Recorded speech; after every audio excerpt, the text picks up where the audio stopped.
আজ মঙ্গলবার এসআইআর সম্পর্কিত খুব গুরুত্বপূর্ণ শুনানি ছিল সুপ্রিম কোর্টে। অনেকে সেদিকে চোখ রেখেছিলেন, চোখ আমারও ছিল। আশাও ছিল অনেক কিছু ডেভেলপমেন্ট হয়তো দেখতে পাবো। যে প্রধান দুটো ডেভেলপমেন্ট দেখতে পেলাম সে দুটো জানাচ্ছি। একটা হচ্ছে আন্ডার অ্যাডজুডিকেশন যারা রয়েছেন তাদের নিয়ে, এবং দ্বিতীয়টা হচ্ছে এই আন্ডার অ্যাডজুডিকেশন যে সমস্ত জুডিশিয়াল অফিসাররা শুনানি করছেন তাদের নিয়ে। আন্ডার অ্যাডজুডিকেশনে এই অবধি প্রায় 10 লক্ষ শুনানি কমপ্লিট হয়েছে, প্রায় 10 লক্ষ, 60 লক্ষের মধ্যে, মানে আরও 50 লক্ষ বাকি। এবং ভোটের নির্ঘণ্ট বাজলো প্রায়। ইলেকশন কমিশনের যা ভাবভঙ্গি দেখা গেল বাংলায় এসে, তাতে করে নির্ঘণ্ট প্রায় বেজে গেল।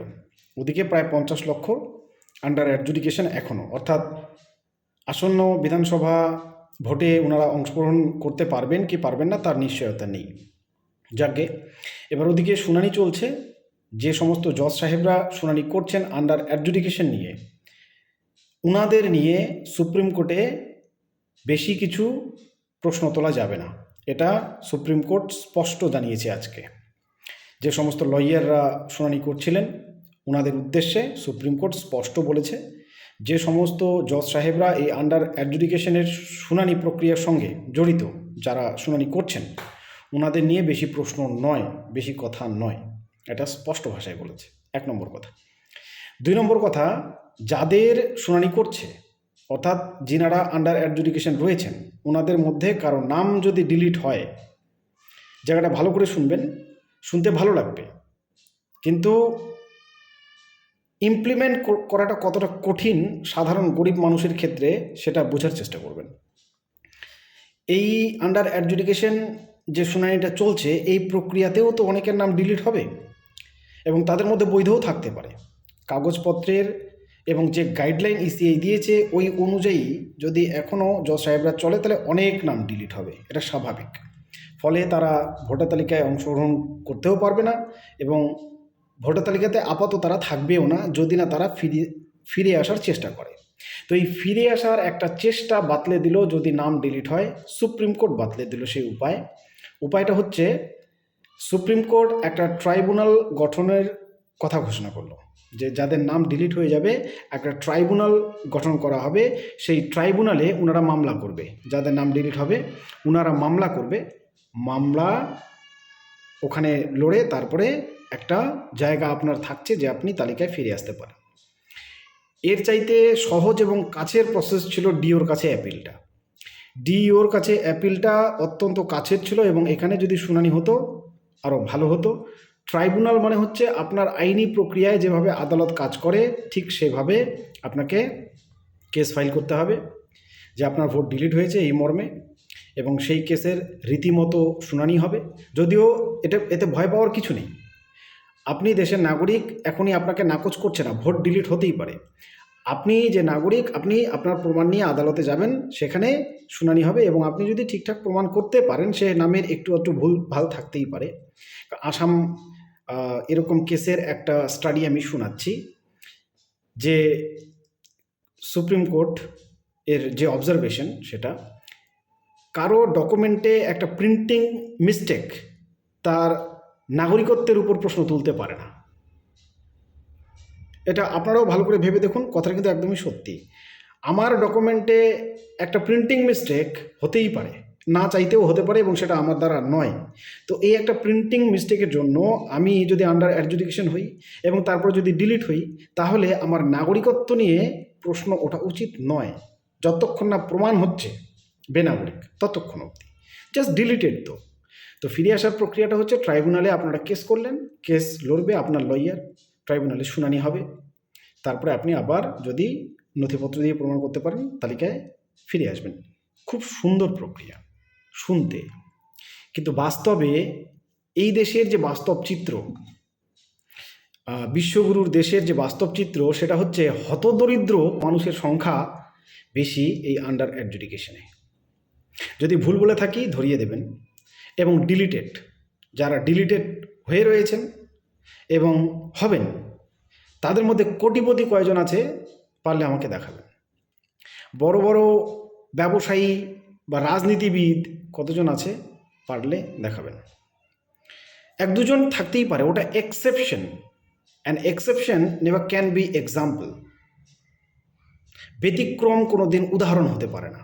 এক দুটো নাম ব্যতিক্রম থাকতেই পারে, কিন্তু অন অ্যান অ্যাভারেজ খুব হত দরিদ্র পরিবারের মানুষরাই এই ডিলিটেড হবেন এবং হয়েছেন। ইনাদের পক্ষে সেই ট্রাইব্যুনালে কেস করা, অর্থাৎ কোনো লয়ারকে গিয়ে ধরে তারপরে আদালতের সমস্ত প্রক্রিয়াটাতে অংশগ্রহণ করে বিচার আদায় করে নিয়ে আসা,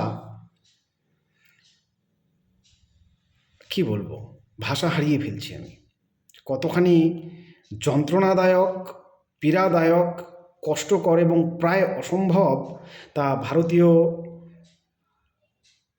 বিচার ব্যবস্থা তো আমরা দেখছি, এবং কতটা খরচ সাপেক্ষ আমরা জানি। অতএব এই হতদরিদ্র মানুষদের জন্য এই খবরটা কিন্তু সুখকর নয় যে ট্রাইব্যুনালে গিয়ে শুনানি হবে। যদিও এটা শুনতে বেশ ভালোই লাগে যে একজন অবসরপ্রাপ্ত প্রধান বিচারপতি থাকবেন সেখানে, সুপ্রিম কোর্টের এবং হাইকোর্টের দুজন অবসরপ্রাপ্ত জজ সাহেব থাকবেন। ইনাদের নিয়ে গঠনের কথা চলছে, এখনও ফাইনাল কিছু হয়নি, ফাইনাল হবে। কবে থেকে এই ট্রাইব্যুনাল কাজ শুরু করবে, কবে গঠন হবে সেই সম্পর্কেও এখনও কিছু বলা হয়নি, জাস্ট একটা আলোচনার পর্যায়ে রয়েছে, কারণ মানুষ তো ডিলিট হবে। এবং বর্তমানে যারা ডিলিটেড তারা যেমন ডিইওর কাছে আবেদন করছেন, এই আন্ডার অ্যাডজুডিকেশনের ডিলিটেডরা কোথায় আবেদন করবেন? তো ওনাদের জন্য এই ট্রাইব্যুনালের উপায়টা বাতলে দেওয়া। কিন্তু আবারও বলছি, সিস্টেম ভালো, কিন্তু সেই সিস্টেমটাকে যারা অ্যাক্সেস করবে ওনাদের ক্যাপাবিলিটি কতটা আছে এটা কিন্তু খতিয়ে দেখা উচিত। জনতার দরবারে বিচারের আসা উচিত। এই বিচারের জন্য দিনকে দিন তারিখ পে তারিখ পে তারিখ, তারিখ পে তারিখ পে তারিখ, এই বিখ্যাত ডায়লগ শুনে আপনারা বুঝেই গেছেন, মানুষের জুতো যদি ক্ষয়ে যায় তাহলে কিন্তু মানুষ হতাশ হয়ে যাবে, অনেক মানুষ আবার বিপদ এর সম্মুখীন হবে। আর কিছু বেশি বলতে চাইছি না এ নিয়ে। এবং দ্বিতীয় আরেকটি তথ্য আপনাদের জানাচ্ছি আমি, যেটা ইসিআই আবারও মিথ্যা বলেছে। সেই মিথ্যাটা আবার তারা বেশ প্রেস নোট করে পাবলিশ করেছে। এই ফুলিয়ে ফাঁপিয়ে মিথ্যা কথা বলাটা 2014 পর থেকে একটা কন্টিনিউয়াস প্রসেসে পরিণত হয়েছে।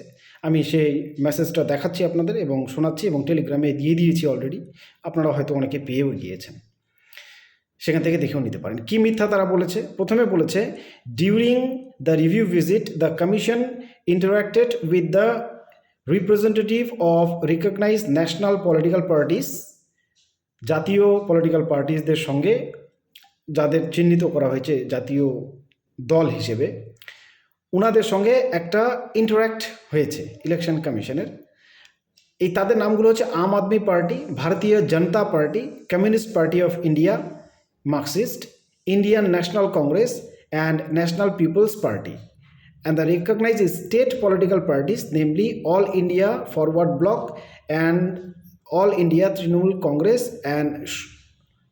and short their suggestions. আচ্ছা, এবং তাদের সঙ্গে সাক্ষাতের পর তাদের সাজেশন চাওয়া হয়েছে। এখানে মিথ্যা কিছু নয়, মিথ্যা হচ্ছে 3 নম্বর যে পয়েন্টটা রয়েছে সেটাতে। কি মিথ্যাটা? ভাষণটা দেখুন।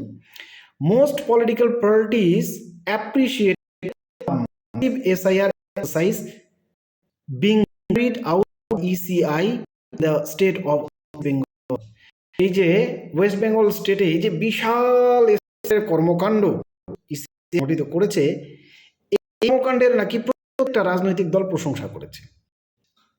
প্রত্যেকটা রাজনৈতিক দল নাকি প্রশংসা, বাহ ভূয়সী প্রশংসা করেছে, যে দারুণ করেছেন। 3 নম্বর পয়েন্টটা একটু পড়ে দেখবেন। And also reported their complete faith and trust in ECI। এই দলগুলো নাকি এই ইসিআইয়ের উপর কমপ্লিট ফেইথ রাখছে, বিশ্বাস রাখছে, ট্রাস্ট করছে যে না, বিশ্বাসযোগ্য প্রতিষ্ঠান, বিশ্বাস করা যায়। এটা তারা প্রেস বিজ্ঞপ্তিতে জানিয়েছে। আমরা জানি 2014 পর থেকে একটাও প্রেস বিজ্ঞপ্তি বা প্রেসের সম্মুখীন হয়নি, একজন ভয় পায়। ইনারা প্রেস বিজ্ঞপ্তি দিলেন কিন্তু মিথ্যা। যদি মিথ্যা না হয় তাহলে এই যে রাজনৈতিক দলগুলোর নাম নিল, একটা রাজনৈতিক দল বাদে বাকি সবাই তো প্রতিবাদ করছে। তাহলে সেই রাজনৈতিক দলগুলোর হয় মিথ্যা প্রতিবাদ করছে, না হয় ইলেকশন কমিশন মিথ্যা কথা বলছে। রাজনৈতিক দলগুলোর কাছ থেকে ইতিমধ্যে প্রতিক্রিয়া পাওয়া শুরু হয়ে গিয়েছে যে কমিশন মিথ্যা কথা বলছে। আমার তো মনে হয় ইমিডিয়েট রাজনৈতিক দলগুলোর প্রেশার ক্রিয়েট করা উচিত যে এই পয়েন্টটাকে তুলে ইলেকশন কমিশন অতি অবশ্যই সরি বলা উচিত, ক্ষমাপত্র প্রকাশ করা উচিত, এবং এরকম প্রেস নোট পাবলিশ করে। মিথ্যা বলাটা একটা আর্ট এ পরিণত হয়েছে, যেটাকে আবার হিন্দিতে জুমলা বলে, অনেকে আবার সুন্দর করে জুমলা আখ্যা দেয়। তো এটা একটা আর্টে পরিণত হয়েছে বর্তমান ভারতে। আপনিও চেষ্টা করুন, যদি ভারতের রাজনৈতিক ভবিষ্যৎ আপনি হতে চান, you have to practise lying. মিথ্যা আপনাকে প্র্যাকটিস করতে হবে, অনুশীলন করতে হবে, আয়নার সামনে দাঁড়িয়ে দাঁড়িয়ে মিথ্যা প্র্যাকটিস করুন। If you don't get any role model, please follow Vishwaguru. ধন্যবাদ, ভালো থাকবেন।